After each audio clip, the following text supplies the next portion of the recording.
et il proposait l'entraînement en projet à partir du bras de campèche. Ça veut dire qu'il est. J'ai proposé un. Et je m'engage. Ça donne les mains. Moi, je ne vais pas lever les mains. Je donne le micro. Je m'engage. Aujourd'hui, le 17 novembre à 14h, je m'engage à développer sur Anse Bertrand une unité de transformation du campus.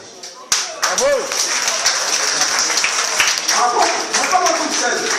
Mais tout ça, c'est moi. Eh bien, chers amis, merci sur ces belles paroles. Et avant de partir en cas de trésor à prendre le pot de l'amitié, s'il vous plaît, je peux continuer la discussion là. Et moi, je dis quelque chose quand même parce que c'est 14 heures. Merci encore. Je m'excuse d'avoir été long, mais je n'ai pas souvent à se faire prendre. Donc, il était important. Une dernière question, oui.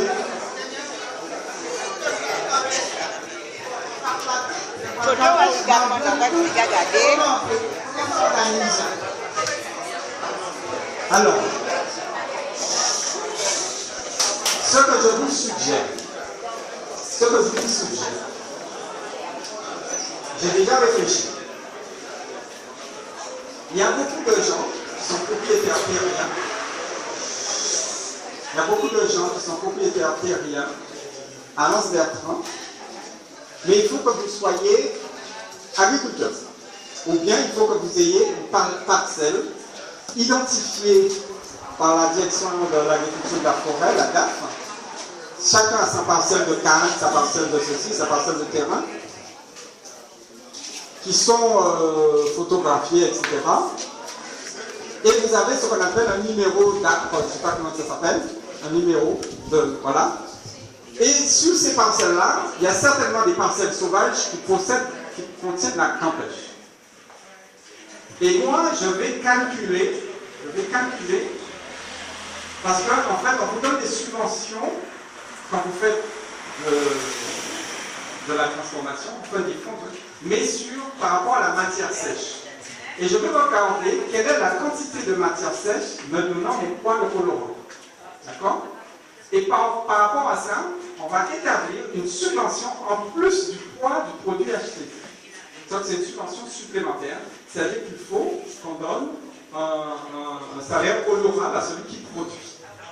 Donc comme le campéchier prend 12 ans, 10 ans, avant d'être mûr, pour sortir le colorant, donc on va commencer par ce qu'on appelle de la collecte.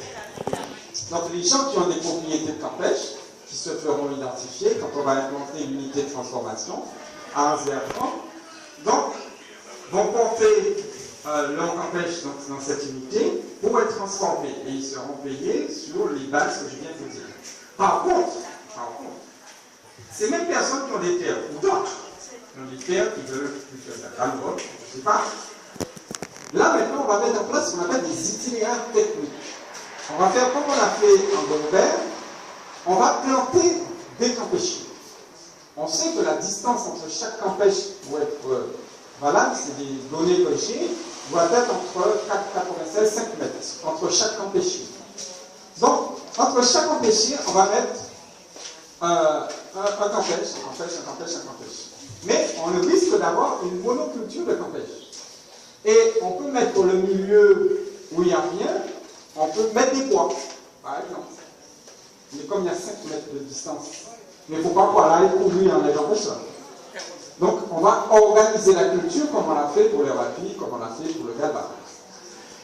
Mais il faudra que dans 600 ans j'ai coupé l'hectare pour une campèche. Donc ce qu'on va faire, au moment où on commence la plantation, tous les ans, 5 mètres de distance.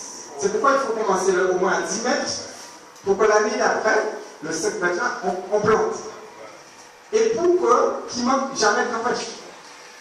Donc on aura au bout de 10 ans récupéré l'existant, parce qu'il y a plein de campèches existants. On aura besoin d'une quantité, mais on aura besoin de tout. Et donc, ça va nous emmener à 10 ans lors de la première production par culture. Et peut-être la Guadeloupe deviendra le premier producteur de camp pêche du monde. Sachant qu'aujourd'hui, grâce à les pays exportatrices de camp pêche, en fait, sont principalement le Mexique. Or, aujourd'hui, les demandes en pêche, en colorant en pêche, sont de plus en plus importantes, notamment au Japon. Parce que les pulls des Japonais sont colorés en violet, c'est coloré au bois de pêche, en provenance du Mexique. Mais le problème, c'est que les Mexicains couillonnent un petit peu le marché international parce qu'ils mélangent du bois, comme ça pèse beaucoup, ils mélangent de la fine particule de bois avec le colorant. Et donc, il y aura des normes européennes qu'on va mettre en place pour privilégier notre camp pêche à nous parce qu'on va donner un colorant pur, qu'on sait faire. Et à ce moment-là, on risque d'avoir tout le marché européen en camp pêche. Donc, ce qui peut être très intéressant pour les générations futures. Mais, il ne faut pas mettre en parole, hein, c'est des trucs très très sérieux que je vous dis, mais qui demandent des itinéraires techniques à mettre en place et donc avec des perspectives intéressantes. Voilà. Tu avais une question à poser, Vincent?